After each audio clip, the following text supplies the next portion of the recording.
एक बार भगवान दुविधा में पड़ गए कि कोई भी मनुष्य जब मुसीबत में पड़ता है तब मेरे पास भागा भागा आता है और मुझे सिर्फ अपनी परेशानियां बताने लगता है। मेरे पास आकर कभी भी अपने सुख या संतुष्टि की बात नहीं करता, मुझसे कुछ न कुछ मांगता ही रहता है। अंततः भगवान ने इस समस्या के समाधान हेतु देवताओं की बैठक बुलाई और बोले, हे देवों, मैंने मनुष्य की रचना करके स्वयं ही कष्ट मोल ले लिया है। कोई ना कोई मनुष्य हर समय मुझसे शिकायत करता रहता है, जबकि मैं उसे उसके कर्मानुसार सब कुछ देता हूँ। फिर भी थोड़े से कष्ट में ही वह मेरे पास आ जाता है, जिससे न तो मैं शांति से रह पाता हूँ, न ही अपने शाश्वत स्वरूप में ध्यान कर पाता हूँ। कृपया आप लोग मुझे ऐसा स्थान बताएं जहाँ मनुष्य कभी न पहुंच सके। प्रभु के विचारों का आदर करते हुए देवताओं ने अपने अपने सुझाव देने आरंभ किए। गणेश जी बोले, आप हिमालय की चोटी पर चले जाइए। भगवान बोले, यह स्थान तो मनुष्य की पहुंच में है, वहां जल्द ही वह पहुंच जाएगा। इंद्रदेव ने सलाह दी, आप किसी गहरे महासागर में जाकर निवास कीजिए। वरुण देव बोले, आप अंतरिक्ष में चले जाइए। भगवान ने कहा, मनुष्य वहां भी पहुंच ही जाएगा। भगवान निराश हो गए और मन ही मन सोचने लगे, क्या मेरे लिए कोई ऐसा गुप्त स्थान नहीं है जहां मैं शांतिपूर्वक रह सकूं? तभी सूर्यदेव ने मुस्कुराते हुए सुझाव दिया, प्रभु, आप ऐसा करें कि मनुष्य के हृदय में जाकर बैठ जाएं।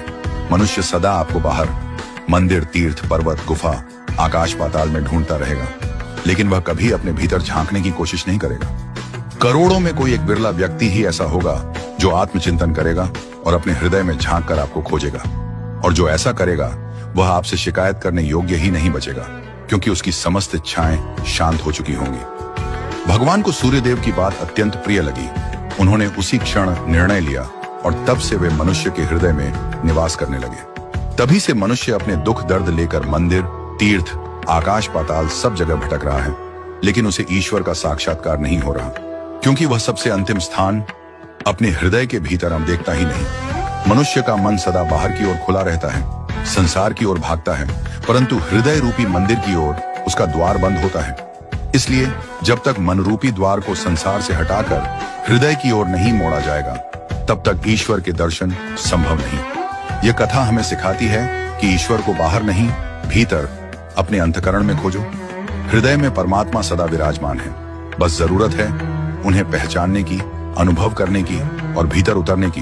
हृदय रूपी मंदिर में विराजमान ईश्वर को देखने के लिए बाहरी नेत्रों की नहीं, बल्कि अंतर्दृष्टि की आवश्यकता होती है।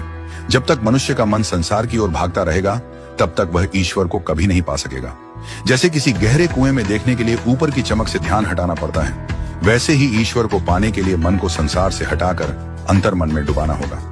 सच्ची शांति, सच्चा सुख और सच्चा ईश्वर बाहर नहीं, भीतर है। इसलिए यदि ईश्वर को पाना है तो मंदिरों की घंटियों से ज्यादा जरूरी है आत्मा की पुकार।